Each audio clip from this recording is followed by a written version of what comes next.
Roseland community leaders say their housing stock is stuck in a lose-lose situation. Activists and community leaders say the things that prevent Roseland from being the bustling city that it once was are the lack of job opportunities and the extreme high foreclosure rate. Since the housing crisis began in 2006, several Chicago homeowners have suffered through the plight of drastically decreasing value on their homes and wrestled with over 400 vacant homes that have rapidly sprinkled themselves throughout the far south side area. Initially, we didn't see abandoned houses on every block.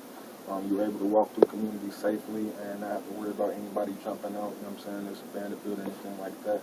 Now, routinely, we see maybe 4 or more per block, minimum, abandoned buildings, which is very devastating and very heartbreaking to the people that grow up in these communities, because that decreases the neighbor's property value as well. So vacant houses for a number of things, either a drug house, you know what I'm saying, prostitution rings, things of that nature, squatting houses where they throw random parties and things of that nature as well. Worst come to worst, you never know at night who's sitting in those houses while your kids are playing on the block. Anybody can be snatched into that house.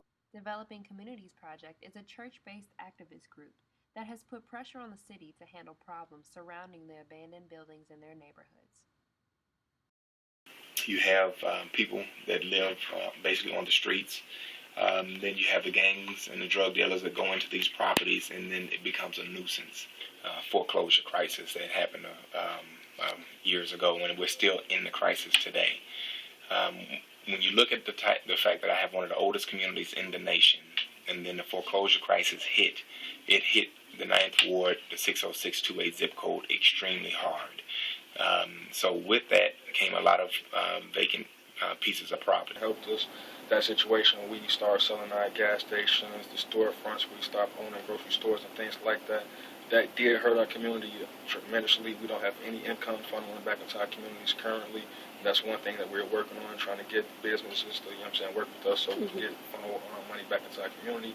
But the same sense, we can't, since that we are in the situation that we are, the things that will help us and bring people and bring light to our situation is to have the right people around to see the things that we're going through and see our struggles. So without them having a personal investment in themselves, they will not be willing to come and see what's going on in our community. But community activist Sean Kelly claimed no initiative has been taken to begin the reconstruction of Roseland to restore it to its nostalgic charm. Bring in bigger stores into our communities as far as Walmarts, Targets, and things like that, that would actually get the people some type of income to actually afford the property that they have, and things like that kind of just show you a red flag and let you know that they wasn't willing to invest into the community in the long run anyway. So, however, Alderman Anthony Beale has recently been successful in bringing a Walmart store to his ward, in a move he believes will help stabilize the neighborhood and create about 4,000 jobs. We have a big Walmart coming and a bunch of other stores that are coming, and that's going to bring jobs. And then hopefully those people will buy houses within the community. A lot of jobs left the community years ago, but now those jobs are starting to come back. And schools is another thing that increased the property value. We actually have the poorest rating of the school system in the in the city of Chicago, so that affects our property value tremendously as well. The factories that we have on the southeast region of our community as well, the smells that we get, we're really in a lose-lose situation. The alderman to the 5th Ward said his campaign has taken advantage of the president's neighborhood stabilization program, in which he said there are 40 pieces of property currently scheduled to be rehabbed and then resold within the area.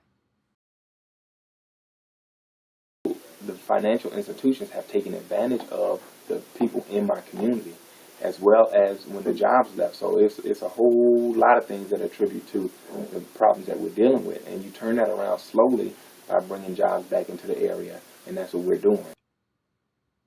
Lifetime resident and community developing team member said another factor in the plummeting foreclosure rates are that African American population within the community find it hard to trust outside sources when it comes to seeking help. The biggest thing that I see that affects us as a whole, we don't trust anyone.